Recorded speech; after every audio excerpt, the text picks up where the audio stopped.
हिंदू धर्म रे रुद्राक्ष को खूब पवित्रना करा जाय थाए। यार उभय आध्यात्मिक तथा ज्योतिष महत्व रही। पौराणिक मान्यता अनुसार भगवान शिवଙ୍କ अश्रुरु रुद्राक्षर उत्पत्ति होइथिला। यार अन्य संस्कृत नाम हेउछि तृणमेध, अमर, रुद्राणी, पुष्पचामर, शिवाक्ष, सर्वाक्ष, भूतनाशक, पावन, नीलकंठाक्ष, हराक्ष, शिवप्रिय।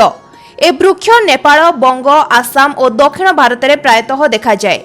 शीत दिन में एथिरे फूल फुटे और बसंत ऋतु में फल फले। एही फल मध्य 5टी चिरुड़ा थाए। प्रति चिरुड़ारे गोटे बीज थाए। बीज मरीच ठारू अला कोली आकार पर्यंत भिन्न भिन्न आकार होइथाए। धार्मिक तथ्य अनुसार रुद्राक्ष को धारण करबा बा पिंधिबा द्वारा भगवान देवदेव महादेवଙ୍କ अशेष कृपा मिलिथाए बोली विश्वास रहिछि। एहा सहित जीवन में जड़ित रहितबा जेकोनोसी समस्यार समाधान मिल जाइथाए। रुद्राक्ष कौनसी रत्न ठारू कम नुहे। भगवान भोलानाथଙ୍କ प्रिय मास हेउछि श्रावण मास। एही मासरे शिवଙ୍କ भक्त माने शिवଙ୍କୁ संतुष्ट करबा पई पूजा पाठ बहुत ध्यानर सह करिथांती।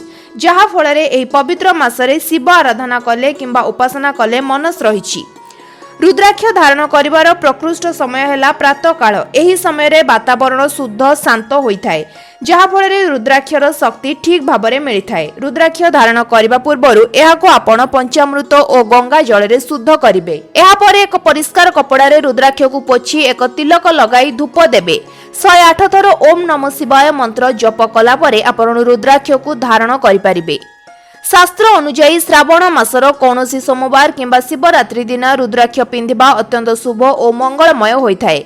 रुद्राक्ष को आपण बेकरे किंबा हाथ में धारण करुछंती तेबे 12टी रुद्राक्ष रे माळ करी धारण करिवे एवं जदि बेकरे एही माळ पिंधिबा को चाहुछंती तेबे 54 रुद्राक्ष रे तयारी करबा उचित।